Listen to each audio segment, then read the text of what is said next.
likin, the main idea there is make sure that you have a stable wick and stable oil, and make sure that you don't create a situation where you will be tempted to use the oil from the candle, because then that will be considered extinguishing. So those are really the main ideas over there. Okay. Whoops. So let's just come unbalanced, and that's it.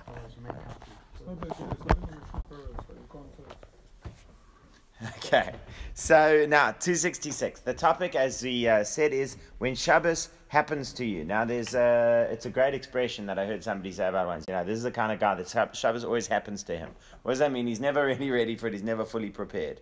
But there are levels of unpreparedness. There's the kind of panic that you get when you're sitting at home and you realize you haven't really got enough time to, shower and shave and get dressed nicely and still make it in time for mincha. That's the one kind of not ready. But here we're talking another kind of unready, where a guy is still walking on the road. He's still traveling, right? And it's Shabbos. Now, it's the kind of situation, I don't know if everyone has it, but I think pretty much every Shomer Shabbos person has this once in their life.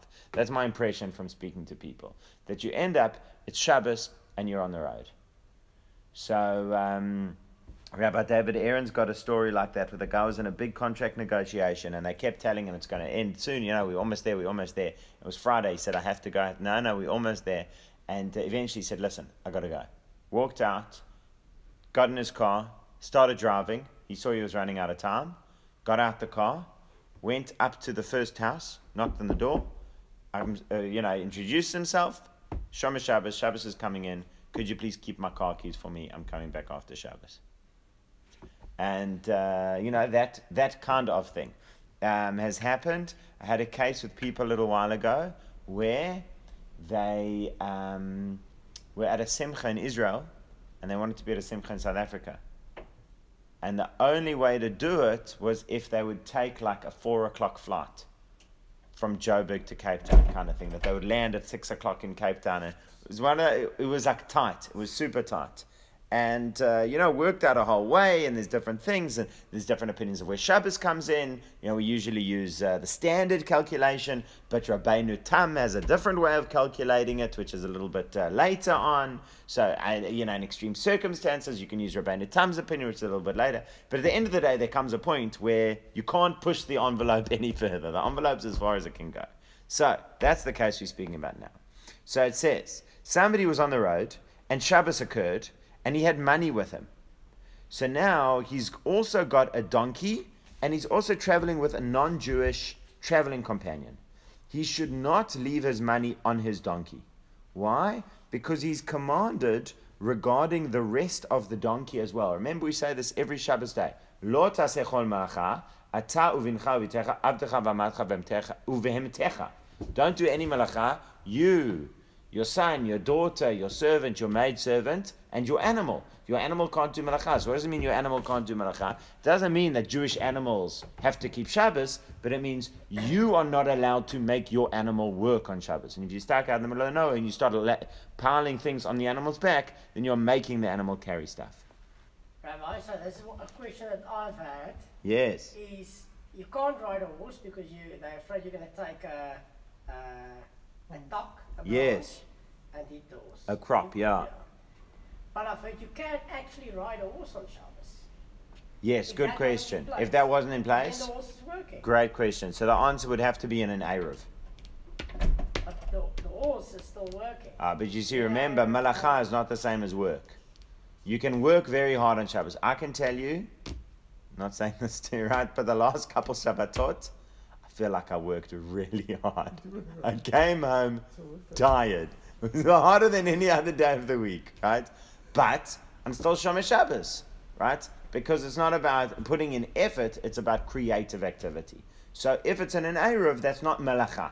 It's melacha that's prohibited for human beings and animals. And if you're in an Eruv, the horse isn't prohibited on melacha. So the problem for that donkey in this case is that he's carrying stuff for you in an Eruv. Outside the Eruv in this case, yeah. So that's the problem. We're now outside of the Eruv. So if I put it on the donkey, I'm violating my responsibility to rest my donkey.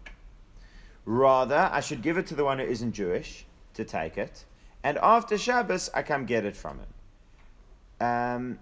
Now, even if I didn't pay him for it, and even if I gave it to him after dark, now why would it be better if I paid him for it? The idea is if I paid him for it, he's now doing it for him. Whereas if I don't pay him for it, he's doing it for me. Yeah. So the Aruch HaShulchan mentions, and I always think of this because it's so fast, I can see the scene in my mind. He says, what do we do in Lithuania when the lights go out Friday night, when the candles have gone out? He says, you call a non-Jew from the street and you say to him, you want some vodka? He says, yeah. And you say, I'd like to give it to you, but I can't see in the house to get it for you. He says, don't you worry. I will light as many candles as necessary to find the vodka. He walks in, you say, he says, where are we? Yeah, he worked out, he lights the candles, he has his sip of vodka, and out he goes. He did that for himself. He didn't light the candles for you. He doesn't care if you've got light or not. He wanted his vodka. So that's much better than a situation where he says, oh, you need some help, I'll come in and do you a favor. Then he's doing it for you. Rabbi, couldn't you have asked him anyway because it's for a Shabbos need? That is a good question. However, that's only to ask him to do a derabanan, something that's rabbinically forbidden. But lighting candles, doraita. So that's why it's problematic. So even though he's doing it for you, nevertheless, the sages made a leniency. Now remember, asking a non-Jew to do things is always forbidden by the rabbis. According to the Torah, you could ask a non-Jew to do whatever you wanted, but it's a rabbinic prohibition. So why did the rabbis prohibit it? Because... Wait, why is it Rabbanan? It says in the Torah, you just quoted the verse. What did it say about somebody who's not Jewish? Yeah, you yourself can't. Servant. Yes, there we go. So an Eved. An Eved is half Jewish, right? He's already had a bris, he's already been to the mikveh, he's already obligated in all mitzvot that a woman is obligated, a Jewish woman is obligated in. So he's got... Animals. You could learn from an animal. It's different. See, with the animal, because it's owned by a Jew. That's you want to say, so there's a person who's owned by a Jew. It's more complicated, but it's a good point to investigate. But a stam non-Jew, somebody who isn't Jewish, doesn't have any commandment on Shabbat, and so you could ask him. The rabbis prohibited it. However, and this is an interesting one, the rabbis were lenient when it came to money, because they said like this: Adam bahu al mamono. A person is confused or panicked, is a better word. A person panics about money. And if we don't permit him, he will break a severe prohibition himself. In other words, if you ask the rabbis, what do we really want this guy to do? We want him to leave the money and keep walking. We're scared that if we say to him, you can't even give it to the non-Jew, you have to leave and keep walking, then he's just going to carry it in his pocket anyway. And so therefore they said, give it to the non-Jew. They gave him permission to break a Rabbanan in order that at least he wouldn't violate the Torah. I can tell you, I saw with my own eyes, Bnei Akiva camp must have been 7 years ago, that on the campsite there was a fire that broke out just in the neighboring area, a proper wildfire on Shabbos. And they had to evacuate the campsite. It was a real threat. There was a serious concern this is going to consume the entire campsite. They needed to evacuate everyone. Pekuach nefesh. So CSO obviously went with their equipment and whatever else they needed. I left everything in the hut and went with the clothes on my back. I saw Shomer Shabbos people who had kept Shabbos their whole lives. They took their cell phones. They didn't turn them on, but they took them. I said to one of them, what are you doing? He says, maybe I'll need it, pekuach nefesh.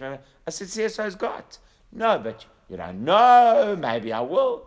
It was quite clear to me that they couldn't bear the thought of their cell phone going up in flames. Now, that's not rational thinking. Probably it was insured anyway.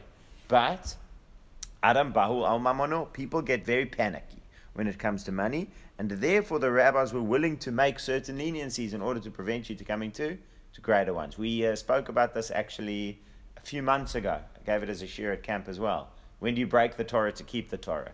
Had I thought of this example, I would have mentioned this as well. But this is an idea where the rabbis gave you permission to do something which is not really in accordance with halakha, so that it wouldn't get any worse. The other reason we saw, when we saw this in the Shabbos shir, is converting for the sake of marriage. You're not allowed to convert for the sake of marriage. The first question Beit Din asks you is, are you converting for the sake of marriage? And if you say yes, then according to halakha, there's no more questions. However, from the Rambam's time onwards, the Rambam said they're going to get married anyway.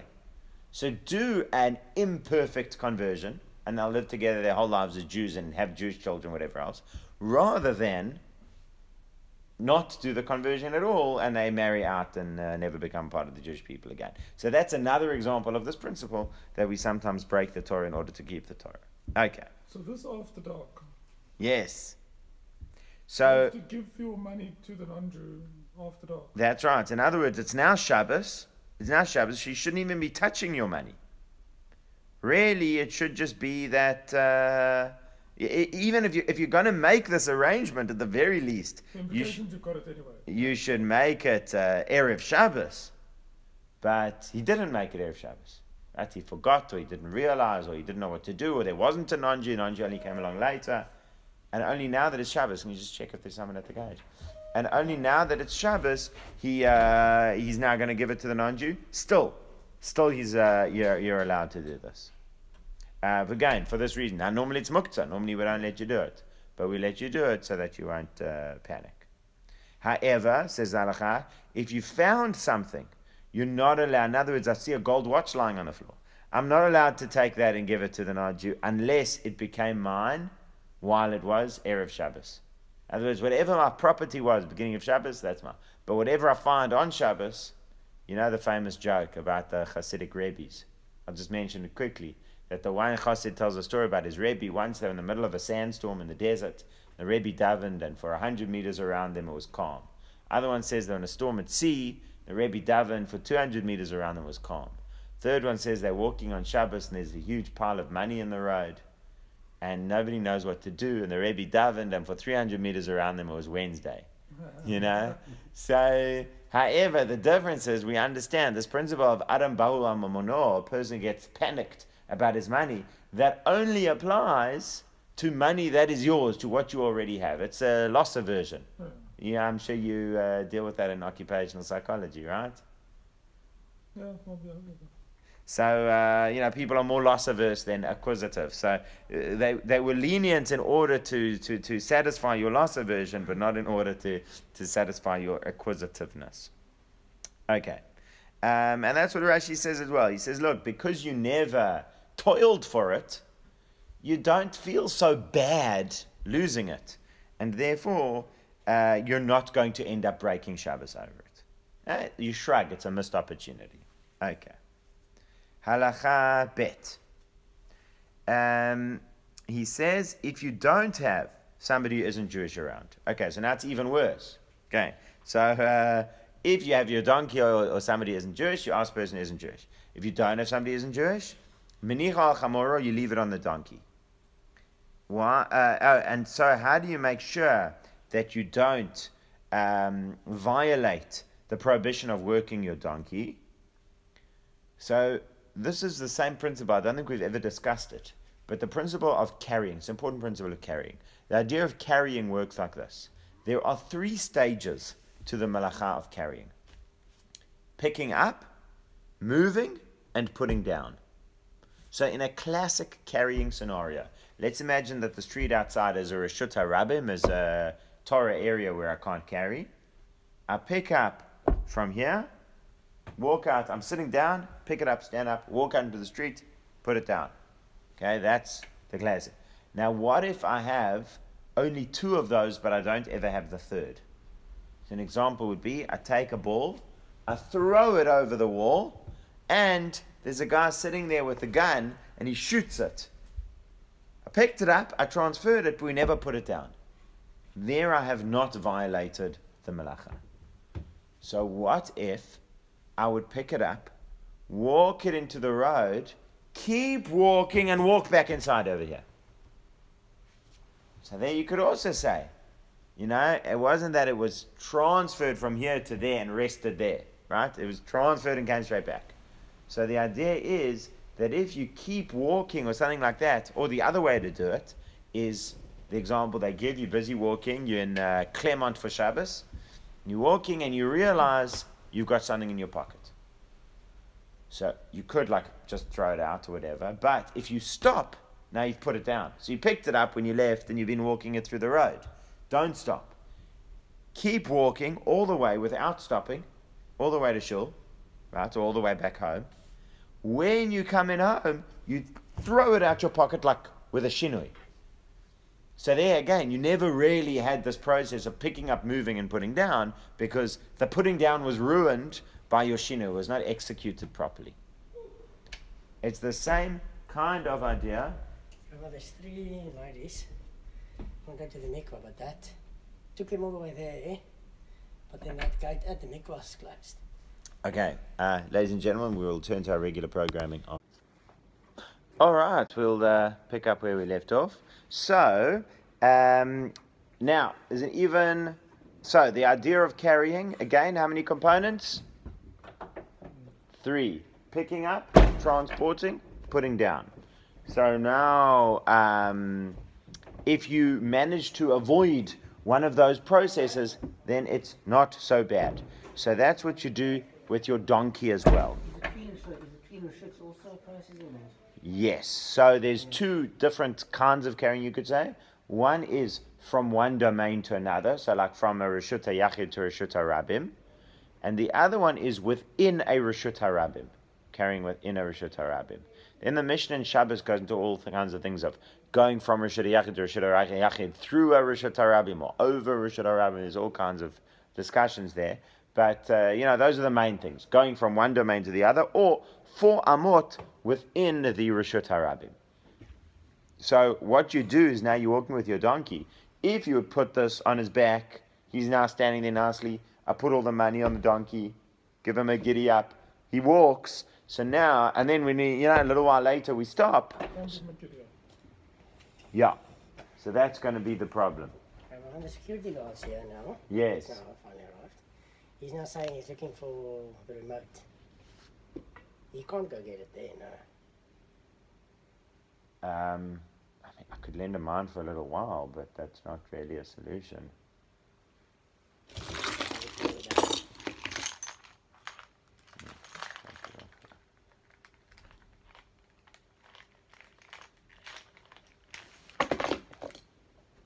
Okay. So,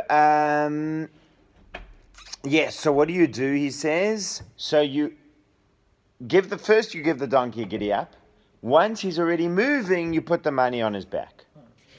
Right? Because then he never picked it up. He was already moving. The idea is that, right, it goes from stationary to moving. The other donkey never took it from stationary to moving. He had it while he was already moving. So, another way to think of that would be that you're walking out, and as you're walking out, you catch a ball and you drop it in the road. So you never really had that first step of pick it up. Some say that you need to be careful not to lead it with a loud voice the whole time it's carrying the money. The idea being that if you lead it, if you start shouting, you're now making it move throughout the public domain.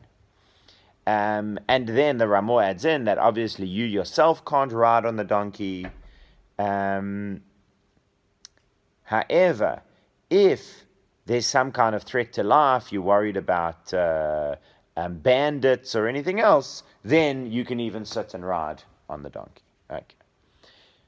So again, what we're trying to work out over here is what's the best of your bad options, what's the worst of your bad options. So the best of your options, by the way, the Mishna Brura adds in a whole other thing about selling or renting the donkey to the non-Jew Erev Shabbos.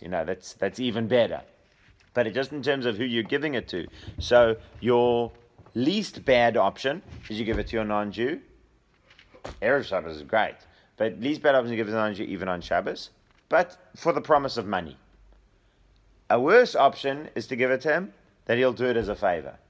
A worse option is to put it on the donkey, but once it's already walking. Better to negotiate the payment even on Shabbat. Yes, absolutely. Hold this amount on Shabbat. Hold this amount. I'll give you 10 rand.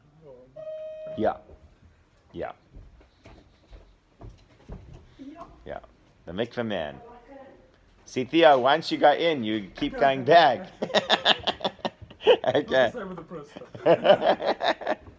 So, If the Yes. So it's not a Rosh Hashanah. There'd be no problem with donkey carrying money. It's a good point. So there wouldn't be a Doraita problem. The problem then would be the Carmelit, which is the Rabbanan domain. Yeah, so you're not allowed to get your donkey to carry even a Rabbanan. You're not allowed to get your donkey to carry in the Rabbanan domain. So that would be, again, equally problematic, but they're willing to permit it so that you don't end up carrying it yourself. Especially in doing this in the way where the donkey's not really technically carrying it. Now, if you've got the choice between the donkey... It's only a public space, right? It's the writer. Yes. Is it 600,000 Jews? Now, that's a good question. No, not Jews. But it goes like this. It's a public thoroughfare. So what's a Rishut HaRabim? Everyone agrees it's got to be a public thoroughfare. And everyone agrees it's got to be 8 meters wide. Something like that. I think it's 16 amot. I think it's 8 meters wide. Proper public thoroughfare. Might be half of that, 4 meters wide. But I don't think so. I think it's 8 meters wide. Proper wide and a proper public thoroughfare. There is an argument as to whether the fact that it's a public thoroughfare and wide constitutes a Rishut HaRabim, or whether you need a certain volume of traffic. There's an opinion that you need 600,000 people passing through every day. Why? Because that's what there was in the desert. Now, that's the opinion we follow, which has never made sense to me. In the ancient world, there were never 600,000 people. This is the problem. There's a few problems that I have with it. Number one, which road in the desert took 600,000 people? They had a camp. They were all there. If you're going from Ruvain to Gad, you would take one route. And if you were going from Shimon to Yisachar, you would take a different route. There wasn't the one road that everyone was just camped alongside that road. Yeah, we know what the formation is. Yeah. And even that, the rabbis say, no, it's really 12 different paths. So, conceptually, look, I've never learned the Gemara, so I'm speaking from ignorance, and I acknowledge that. I'm not challenging the halakha. I'm just saying, speaking from ignorance, it's never made sense to me, because you want to go through. So where are you drawing it from? Drawing it from the Midbar, from a fictional road of 600,000 people, which I don't think really was. Number two, you're turning this halakha from a real halakha into a fictional halakha, because where in the world? Even today, where in the world are there roads with 600,000 people? There's a handful in the entire world. So really, in the whole of South Africa, there's not a single Rishut HaRabim, there's not a single place that's a public domain. It just doesn't make sense to me. I just don't understand how we would say that. Nonetheless, there is such an opinion, and that is even the main opinion. Okay. So, It has to be a road. It's got to be an area. yeah, so it could be like a square, like a public No, square. So 600,000 people could walk through that area. Yeah, but again, how many of those are there? No, they're not many. That's not necessarily a bad thing. Yeah. It's just I just don't understand it. But okay, now your next consideration: which is worse? You give it to your donkey, or you have a traveling companion who is Jewish but is not obligated in mitzvot. How can you have a Jew that's not obligated in mitzvot? There are 3 ways. How can you not be obligated? He's Jewish. Yes. He's Jewish. Good. Doesn't have correct cognitive facilities. He's insane. Or he's a deaf mute, which basically was my understanding based on Dr. Oliver Sacks' description of deafness before the invention of sign language, that he was mentally retarded. Or, what other Jew is not obligated in mitzvot? Slave. No, he's not Jewish. Oh, if he's Jewish, then he is obligated in mitzvot, and if he's not Jewish, then he's not Jewish. Yes, a child. Right? That's the great example. How can he be Jewish and not have to do mitzvot? Because he's a child. Child's Jewish, not obligated in mitzvot. So which is better? You give it to the donkey, or you give it to the insane person? Right? To the mentally retarded person. So on the one hand, that's better, because the donkey I own, and the Torah says not to use it. However, that's not the answer. The answer is you rather give it to the donkey. The reason is because people will come to be confused and say, well, you can give it to a person. You can give it to a Jew. That's basically what's happening. You're getting a Jew. You're getting a Jew to be, for want of a better phrase, your Shabbos goy, right? You're getting a Jew to be the one who's going to do Melacha on Shabbos. That's not appropriate. Okay. Halacha number 4. If you have no donkey, you've just got these 3 people, right? An insane person, a deaf mute, and a child. And out of those 2, you've actually only got an insane person and a deaf mute. You give it to the insane person because he doesn't have any understanding. Whereas a deaf mute, right, and I'm saying this, a retarded person has some understanding. If you have an insane person and a child, you give it to the insane person. Because the child will come to mitzvot. The insane person will never come to mitzvot. A deaf mute and a child. A deaf mute is retarded and he has some understanding. A child might not have any understanding, but eventually he's going to come to mitzvot. So which one do you give it to? The answer is whichever one you like. Okay, so those 2 are equal. So again, That's an unusual halacha. it is an unusual halacha. Normally. Whichever you like. Yeah. So, again, you've got the worst of all is child and deaf mute. Less worse, I don't want to say better because none of these are good options. Less worse is an insane person. Less worse is the donkey. Less worse is giving it to the person who isn't Jewish. Now he says, some say, if you give it to one of these people, again, put it on him while he walks, while he's already walking, and take it when he stands.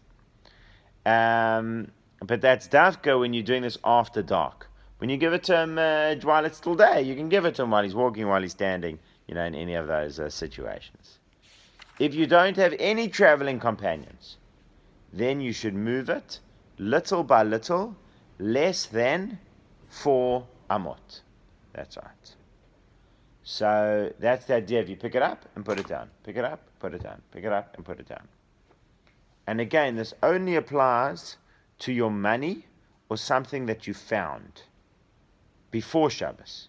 But if you see it now on Shabbos, there's no such thing. Right? Again, it's only stuff that was your property. The Mishna Brura makes the point that, of course, this doesn't help going from one domain to another. Moving less than 4 amot, less than 4 amot. Moving from one domain to another is the problem. That's not a problem of distance. That's a problem of transferring a domain. This only helps as far as moving it within that domain. So the example that always goes, okay, let's see what the Mishna Brura advises in a second. So in fact, let's see this Mishna Brura. So he says, so what happens if you do want to get home? So again, you do it little by little, a small amount.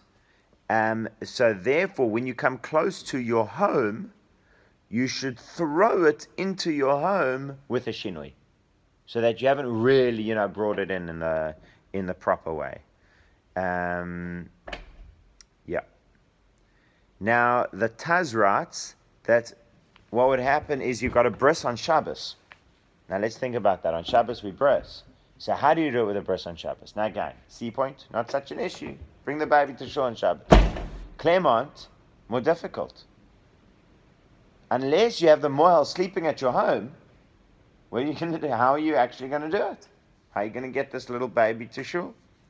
So what the Taz says, what they would do was they would carry the baby less than 4 amot and put it down. Carry them, put it down. Carry them, put it down. Now, I don't think they mean put it down on the ground necessarily. However they would do it. See, it could be that walk a little and stop might also be good enough. You'd have to look into that. But he says that's what they do. But at the end of the day, there's still a problem that they're taking from home into the street and from the street into the shul. So, sorry? No, you can't do that. Yeah, no, you can't do that. So, what's the solution, he says?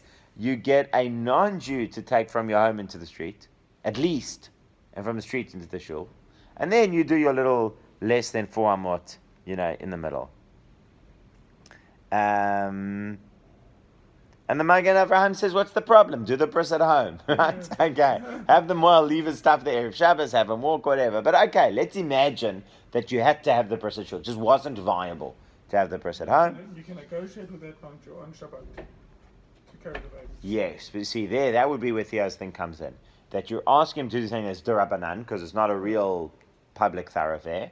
So you're asking a non-Jew to do something that's D'Rabbanan, and But it's not for a Shabbos need. it is for a Shabbos need. It's for a mitzvah need. For a mitzvah. For a mitzvah. That's what it is. You're allowed to ask a non-Jew to do something D'Rabbanan for the sake of a mitzvah. Now that's where it comes in places where they don't have an Eruv, that you're allowed to get someone who isn't Jewish to push your pram for you.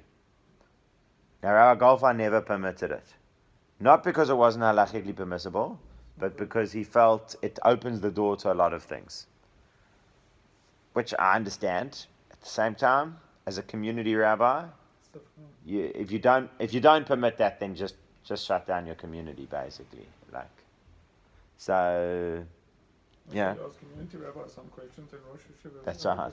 That's right. See, if Rabbi Mazel gives a call 5 minutes before Shabbat. Yes. Yes. And he'd walk there. But he doesn't know his equipment there. He's allowed to walk with equipment, or you can't do the bris there? No, then you can't do the bris. There is an opinion. It's Rabbi Eliezer. He says whatever you need to do for the bris. So they would say, this is how the Gemara does, kind of hyperbole to prove the point. You can cut down trees to make a fire, to melt the iron, to forge the scalpel, to carry it to do the bris, That's not halakha. We don't follow that halakha now. Just the bris itself. The only thing you break Shabbos for is the bris itself. Just tell you something else interesting. So Rabbi Mazel allows or encourages, depending on how you look at it, he says encourages, fathers to do the bris themselves, like I did. But what he does then is after they do the bris, he tidies up, right? But on Shabbos you can't do that. Because on Shabbos you can only break Shabbos to do a bris. You can't break a Shabbos for plastic surgery. So he doesn't let the fathers do it on Shabbos. Shabbos only he does the bris, but the other 6 days a week. Michael Joel told me that because Gabi's bris was on Shabbos. Rabbi Mazel says, no, not letting you do it on Shabbos. But other days I'll do it when I know that if the father does not such a neat job, what's the word, an untidy job, that he can fix it up. Okay. He doesn't tell you if it's tidy or not. But Rabbi, He tells you that it's tidy. He says, I didn't have to do anything. It was amazing. but that's drawing blood. Yes. Also not allowed. That's the idea. So that's permitted on Shabbat. That we learn from the way that the Torah writes about the mitzvah Brit Milah. Right? It's B'yom HaShmini, on the 8th day, Mikol Makom, whichever day that falls out. Even B'yom Kippur or whatever else. But when Shalva was going to be born, so it was a couple of weeks before, her due date was on Rosh Hashanah.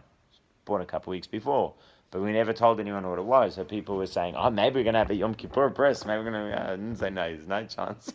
No chance you're going to have a Yom Kippur bris. So there was a question when the ball was doing the press in Claremont. Yes. Forgot his glasses. That's very interesting. Whether he could do it or not? Or... He said he could. The father was not so sure. Yes. Is it delicate? So what happened? And I think the father made a plan. It was a long time, it was 30, 40 years ago. That is very interesting. So now here he says, very good. Here he says it. When you're carrying this thing less than 4 amot, so again, doesn't mean you have to pick it up and put it down, and pick it up, put it on the ground, or is it enough? The fact that it's in your pocket, you're stopping walking, starting walking, stopping and starting walking. He says that itself is enough. Right? The fact that you're stopping and starting walking is itself the break between the 4 amot. So it's like traveling or not traveling. Now the thing with this is, so I've mentioned, you find you got something in your pocket, you got to walk straight, until you get. Run. Yeah. I think you should run. It's the same. Doesn't make a difference. Now, I'm trying to think, was there a time that I actually, I think there was a time. There was a time that it feels like it wasn't long ago, though I can't remember why it would be recently. But there was a time that I was in this situation, and I was going, and you want to cross a road. So you get to the road and there's cars, but you can't stop. So what do? You don't take your chances, no. So you walk back, and you walk forwards, and you walk back, and you walk sideways, and you walk up. You can't stand still. If you stand still, you've now put it down. Right? The idea is you need to get all the way and then throw it out, So if you're in that mode where you're not standing still, the other way, of course, is that you do it, little by little. Okay. So now he says, some are strict, that they say, no, it's not enough to stop walking. You actually do need to either sit on the ground or you need to put this thing down on the ground. Then the rabbi, so he just says, those are the opinions. The Mishnah Brura himself doesn't give a ruling on that. That's practically ridiculous. Huh? Yeah. Well, I tell you where it comes up with children, with babies. Again, outside the Erev. Aviva always tells me she was little, so they lived in Yovel, no Erev. Parents wanted to go take her to shul, so they would like start walking with her. She was a toddler, and then she would start saying, "No, I don't want to go." So they'd stop, and they'd wait until she was ready to carry on, when she'd finished crying, and then carry on walking, and then they'd stop, and then they'd carry on. Could take them an hour to get the couple 100 meters to shul, but that was how they did it. She obviously then couldn't walk. She could walk, but she was like a little baby, like a 2-year-old. And then she could walk to shore. Yeah, but she didn't want to. This is a negotiation you learn. Yeah. Yeah. So, okay.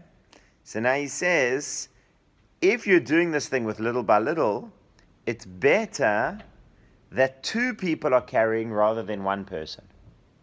Why? Because this is also related to the malacha. If it's a 1-man malacha and 1 man's doing it, then it's a malacha. If it's a 2-man malacha and 2 men are doing it, then it's also a malacha. But if it's a 1-man malacha and 2 people are doing it, then each of them is not doing a full malacha. Each of them is doing a half a malacha.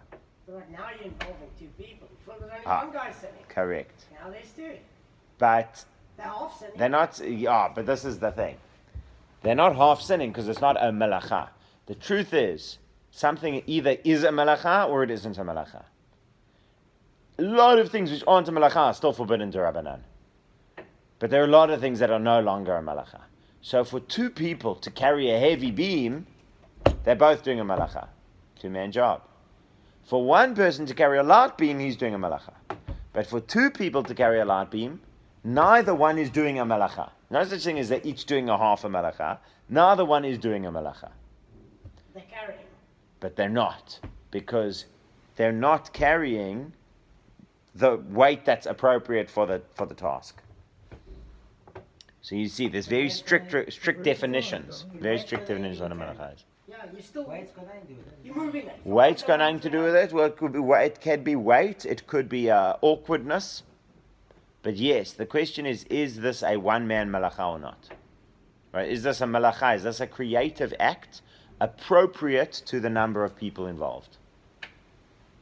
That's one of the... So you should hold it with a donkey. That would be perfect. Yeah. Better, not perfect. Yeah. Less Yeah. worse. Yeah. Less worse. So that's the thing as well. Again, you want to carry this thing to shul, right? Or whatever it is, carry something somewhere. It's better if 2 people pick it up, put it down, pick it up, put it down, pick it up, put it down, or even carrying it together. Walk, stop. When the Mishna Brura says everyone agree that you wouldn't now need to put it down. Right? Walk, stop, walk, stop, walk, stop. 2 people is better because neither one of them is really engaged. But you must still walk and stop. Yeah, you must still walk and stop. But now I see it's even better because you're not doing the full 4 amot because you're walking and stopping. Even when you carry it, you're not really carrying because it's 2 of you. So that's what we try to do in Shabbat. Again, according to the Torah, I don't want to say it's hard to break Shabbat because it's a practical matter. It's easy to break Shabbat. But according to the Torah, it's easy to not break Shabbat. According to the Torah, you can do whatever you want to do and not break Shabbat. You can turn on switches. You can light fires. You can do whatever you want because you'll do it with a shinui or you'll do it half like this and a half like that to you. What is this fire out? You can't light fires. What? No, that's the right. Yeah. How could you do it? You do it with a shinui. Just to light it. I mean, I can't say. So once there's a shinui, that's not forbidden by the Torah anymore. Even lighting a fire. Even lighting a fire. When there's shinui. What's a shinui? A shinui is the way Chief Rabbi Goldstein put this, and it's a good formulation. I've always remembered it. A malacha is a well thought out and well executed action. If it is not well thought out and well executed, it is not a malacha. So then what's a shinui? A shinui is when you do it in a way that severely impedes the execution of the action. You do it in a genuinely awkward way. So most of the time, your left hand is not considered a shinui, right? Instead of lighting the match with my right hand, I light the match with my left hand. It's a little awkward, but doesn't significantly impede the execution of it. What would be like that? I would take it between those two fingers of my left hand. Then, that's a shinui. Turn on the light with my nose. That's a shinui. Once it's a shinui, it's not forbidden by the Torah. But it's still deliberate, like you said, you started off with the malachai, so if you're deliberate and it's well thought out, you thinking, I'm going to take this light. Correct. I'm going to take my nose. I'm Yes. going to press that button. Correct. It's well thought out. So it has to be both. It has to be both. But it's well structured, but it's not well executed. The flip side would be that I bumped the wall and switched on the light. Right? So there, I did it very nicely, but I didn't mean to. So that's also not a malacha. Yeah, that was unintentional. Exactly. So it wasn't well thought out. So that's why it has to be well thought out and well executed. Okay? So that's what Shinu. So why you could do it. Now I'll tell you where this comes up. Is what Rabbi Kirstach said. And it's an interesting proposal. But they asked Rabbi Kirstach, why did the whole South African community, they came from Lithuania and like nobody kept Shabbos once they were here.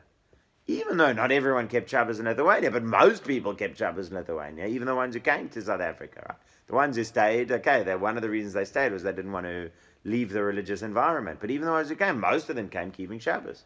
So basically the answer is because of work. They could only work with jobs that made them work on Shabbos. Quite a few kept Shabbat and work. Yeah. There was Well, this was the thing. So Rabbi Kirstach said, if they would have asked him, he would have said, the problem is the rabbi said, so don't work. I said, Rabbi, I've got to feed my family. I can't not work. And so they stopped trying. He says, what he would have said was, keep Shabbos according to the Torah. When you're at home, keep it 100%. And when you're at work, whatever you have to do with a shinui. He says, that's what he would have said. Now look, would that have come up with a different answer? It's impossible to say. It's 2020 hindsight. And it's a theoretical thing anyway. But difficulties. Yeah, it could have created a new kind of conservative Judaism also, That, however, the point is that it is easy to not break Shabbat according to the Torah. It's hard because the rabbis came to close all of those loopholes. The rabbis said you're not allowed to do it with a shinui, and you're not allowed to do it even if it's like this. You're not allowed to do it even if it's two people doing the malacha, and you're not allowed to do it even in that kind of situation. So the rabbis closed all of those loopholes, except for times when they left them open, or except for times when they said when something is, rabbinically prohibited on a rabbinic prohibition, and there's a need, then we'll allow you to do it, kind of thing. It's an interesting situation. So it is, in a way, it's difficult to break Shabbat, but also to keep Shabbat, you really have to know a lot about Shabbat. Yes. Because of the extremist situations. Yeah, absolutely. But in terms of Shabbat observance, if you don't titrate it at all, people won't keep anything. And that's exactly what's happened. Yeah. Do you know what I mean? Yeah. Saying So if you people make it like all or nothing. If you make it all or nothing, you don't show any, and there's no, if you don't study it, you don't have any gradation. Yeah. So a person would switch on a light, they'd have a prayer on Shabbat on Friday. You know what I mean? They don't see any difference. Yeah. So, it's interesting because I always try to teach people, what is the Torah and what's the Rabbanan and what's that. And a lot of people say to me, you're making it overly complicated. Just tell me what I can do, what I can't do. Yeah. On the one hand, that's easier to say what you can and can't do. But on the other hand, then you lose a sense of this whole kind of structure that you're talking about. You lose a sense of what to do b'shat hadchak. What to do when you're in trouble. Yeah. I'll give you another example. A friend of mine was doing a Shabbaton. I think I might have mentioned this before. Some of the kids came to him Friday night. They said the fan's on in our room, it's too cold. Yeah, but you can for cold. Yeah. But what can you for cold? You can switch it off for cold. You can't But you break can become Shabbat. ill. You can't break Shabbat. Yeah, but you can't break Shabbat just because you're worried you're going to become ill. No, but they're all Sound like kids a Jewish mother. But they're all, No offense to any Jewish mothers. but they're all kids there. So? No bar mitzvah. Yeah.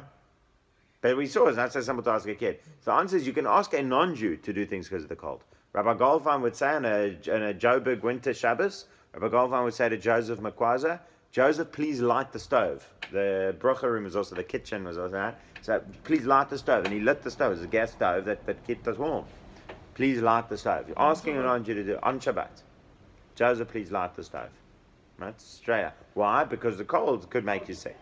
However, that's asked somebody who wasn't Jewish. There wasn't somebody not Jewish around. Nonetheless, he said electricity, many say, is derabanan, and he did it with a shinui. So he went, so he switched the fan off with his toe, because the electricity, and he said to me, do you think I did the right thing? Yeah, fan, it's not like heat and light and all of that. He said to me, I said, yeah, I agree with that. I think that was the right move. It's a rabbi. But again, that's exactly your point, Jeff, is that you only get that if you understand the levels and the gradations and the subtleties. So the main issue is driving for people. Many people drive. Yeah.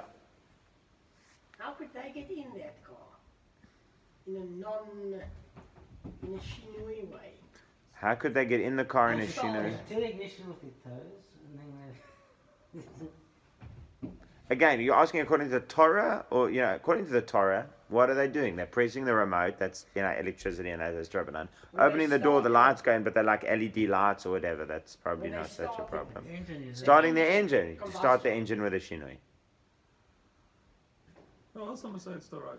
Pardon? Stansfield, these people say it's the writer. What, to start the engine? I think everyone agrees to start the engine. Yeah, I think everyone agrees to travel. Lighting a fire. Yeah. Look, what the answer is with that, the answer is they could make shinui engines. In the same way they've got shinui devices for all kinds of things. Battery operated cars can become very Yeah, that's a great example. It's coming. Yeah. no combustion then. It's not combustion. No Battery combustion. is a bit of a tricky area. But it's, No, basically it's back electricity. Yeah. But it's not. But it wouldn't be allowed by the rabbis. What's electricity? Rabbi would say No. no. Today, the rabbis would say no. Professor Mark Shapiro believes that the day is coming that electric things will be so ubiquitous that we're going to have to go back and rely on the lenient opinions about electricity.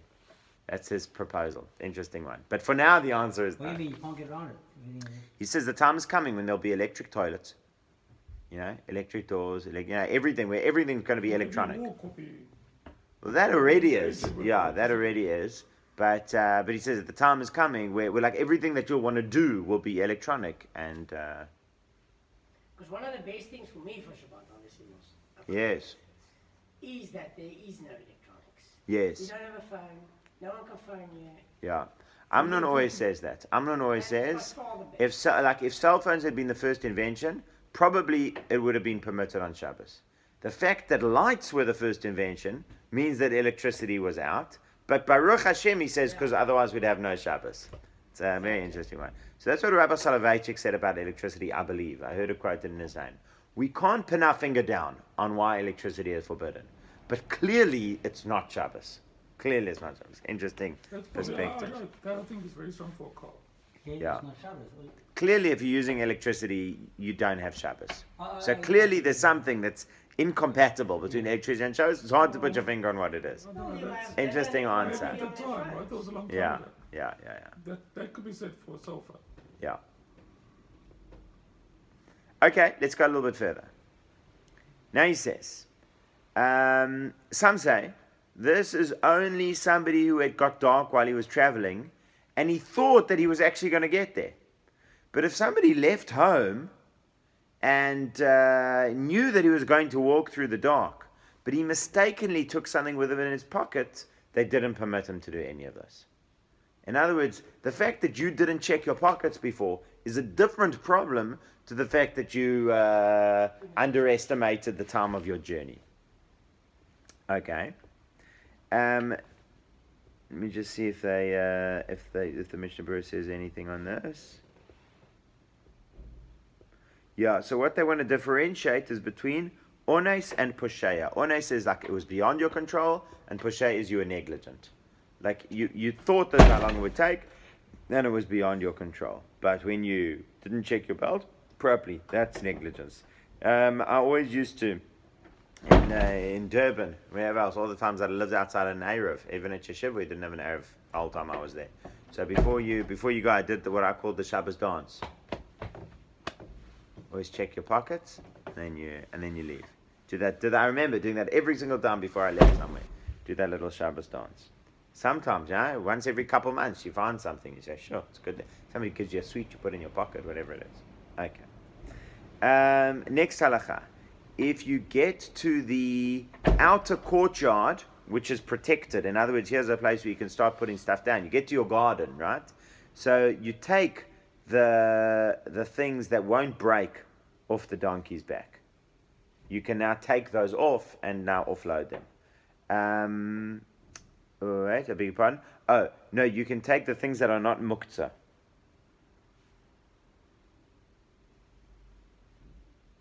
You can take things that are muktzah. The things that are muktzah, you undo the ropes and they fall to the ground. Obviously, we're talking where there aren't knots, problematic Shabbos knots. And what if it had muktzah glass? You can't take it off because muktzah. You can't undo the ropes and let it drop because it's glass. So, what kind of glass would be muktzah? He says, for example, the bottles of blood letters. Okay, so we would say like medical samples. That kind of stuff. It's got no Shabbos purpose at all, but it's fragile. Yeah, that would be the idea. Muktzah, fragile stuff. If they would fall to the ground, they would get broken. What you do is you put pillows underneath them, and then let them drop. But this is all we're talking about, little loads that you're able to kind of let it drop. But if they are big ones that the pillow's not really going to help, then don't put the pillows down. No, beg your pardon, something else. We're talking about little things where what will happen is you drop it down onto the pillow, then you pull the pillow away and everyone's happy. But if you're dealing with heavy things, that you put them down and you're not going to ever be able to pull the pillow away, then you're not allowed to do it, because now you are making the pillow muktzah on Shabbos. The practical matter, you're now making the pillow the base for this muktzah item, and you're not going to take the pillow away. You're not allowed to make something muktzah on Shabbos. So that's the next problem. So then what you should do is you should be very gentle and very, very careful to take them down. Okay. There's another solution. Why don't you just leave it on the animal's back? He doesn't walk. Yeah, leave the animal tied up with all these burdens and whatever else till after Shabbos. Suffering the animals. Exactly. Tzar Balechaim. He says you're not allowed to do that because of Tzar Balechaim. You have to offload the animal. If you can do it with the pillows or with taking it off, good. If you can't, be very gentle, but get it off. What happens if it gets dark and you're walking and wearing tefillin? Or you're sitting and learning and in the field and it got dark. So I remember this is the time when they wore tefillin all day. So for us it's not so relevant, but the idea, right? He says you put your hand over them until you get home. Or if they're somewhere closer, you put them over there. What's that idea of putting your hand over them? It's the way of wearing, so that people can't see it. Yeah. You need to cover it so that people won't see that you're carrying tefillin. It's like a chilul Hashem. That you got, for example, somebody's, it's not a perfect example, let's just say, somebody's got to go to the hospital on Shabbos. So he's going from shul to the hospital. So he thinks to himself, it's going to be the same amount of time whether I go with my talis on or talis off. What should I do? Shouldn't go with his talis on. Right? Don't drive to the street on Shabbos with talis on. So that's the same kind of idea. Cover the tefillin. If he had his bundle over his shoulder and it became Shabbos, so run with it until you get home. But dafka running, not walking. Now, this is where Theo's thing comes in, but not because there's a difference in the carrying. It's so that people will see that you're trying to get out of your Shabbos situation. You can't stop. Yeah, it's not that you're giving them the impression that there's an emergency, but they can see that what you're trying to do is get home in this unusual way. And also he says what's going to happen is, sometimes when you're walking slowly, you end up stopping without realizing. Whereas when you're running, you're like very conscious of what you're doing. When you get home, don't stop now once you're at home. But as you get home, throw it off while you're busy running with a shinui, because then it's, again, you've never really put it down, and so you haven't done the full thing. Some say they only permitted this with like your backpack, but not with your money pouch. And some say it's the same with your money pouch. And somebody who forgets that he's carrying money, his wallet with him on Shabbos, if he's at home, that he can take it to the room and then just undo it and let it fall there without anybody seeing, good. If he's in the marketplace, you're not allowed to bring it home. Let it fall in the marketplace and ask somebody who isn't Jewish to take care of it for you. And if he brings it home, okay, so don't worry about it. That was his way of taking care of it for you. And take a look later on if you want to see what to do if your wallet is sewn into your clothes, which is something that we do to prevent pickpockets. Last halacha, if you find a wallet of money on Shabbos, you're not allowed to take it, even if you're afraid that somebody else is going to end up taking it. You can't even do it, little by little or whatever else. And it comes back to what we said at the beginning, that even though they said a person is panicky when it comes to money and therefore they made all the leniencies, that's only when it's your money. If it wasn't your money, then not. And that's it for tonight. Please God, we'll continue next time with chapter 267, Laws of Davening Erev Shabbos. Jeremiah? Thank you very much, everybody.